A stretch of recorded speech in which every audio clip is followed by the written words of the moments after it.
Okay, you should have your tray of chocolate samples that I sent home with you. Um, and I think to be successful in chocolate, it's important to understand the parts that go into making chocolate. So this will be my attempt to try to explain a little bit about chocolate.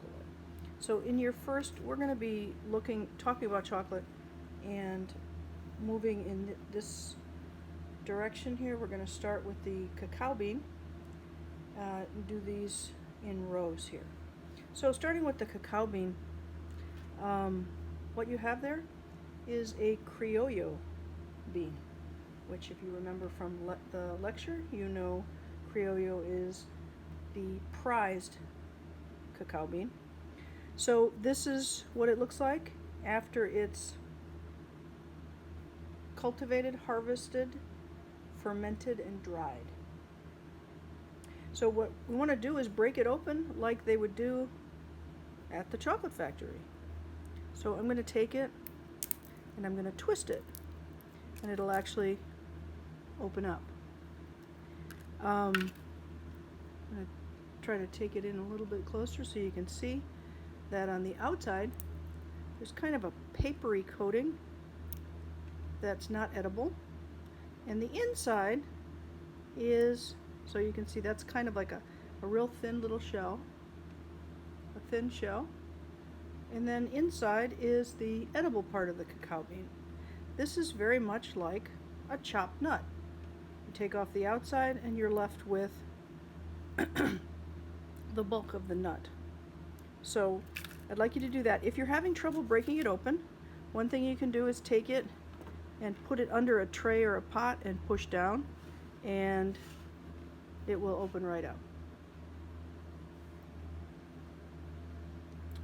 Okay, so go ahead and taste the cacao bean. Now this is not going to taste like what you expect it to taste like. It doesn't have any sugar.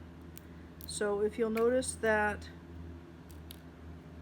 in the second row here, number 7 is sugar. I have that there so that, because if you taste things that don't have sugar in them, some cacao products, it's just going to taste bitter and you won't get any of the other flavors. So if you lick the cocoa nib and dip it into the sugar,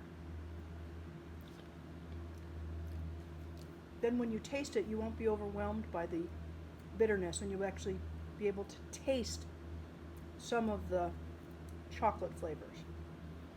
That cocoa nib is not roasted. It's been fermented and dried, but it hasn't been roasted.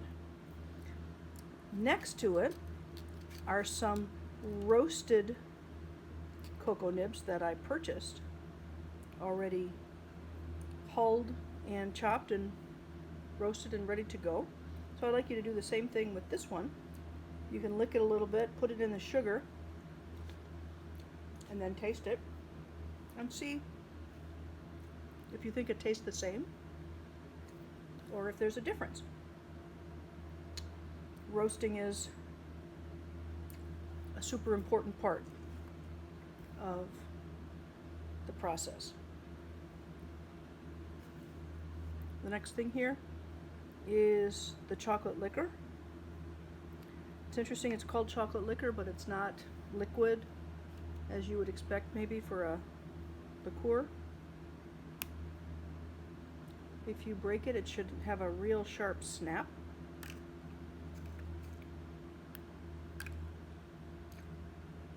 Again, this little piece here, dip it in the sugar and then taste it. This is ground cacao bean. There is no sugar in chocolate liquor. It should be very smooth, but it's very bitter. The reason it's called chocolate liquor is because when it's initially ground, when they grind the cocoa nibs, the friction causes the cocoa butter to melt and it's actually liquid.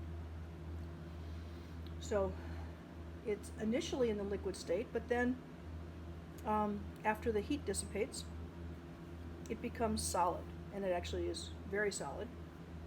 It goes by many names. This is called baking chocolate, baker's chocolate, cocoa mass.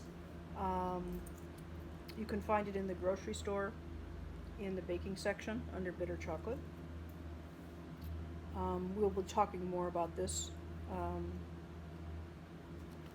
during lecture. So they take the chocolate liquor and they press it. And when they press it, they can separate it into cocoa butter and cocoa solids, non-fat.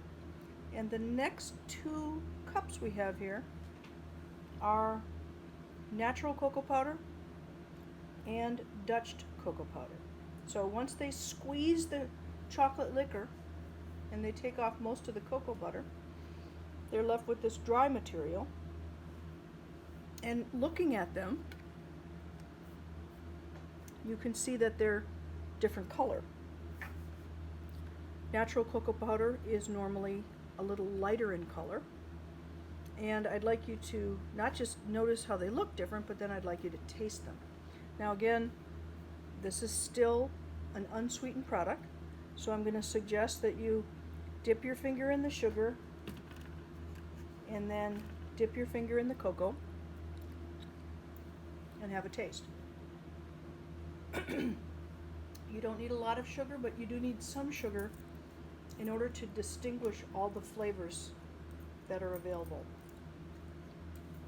So go ahead and taste the natural cocoa powder, and then taste the Dutched cocoa powder, which you're going to notice is much darker.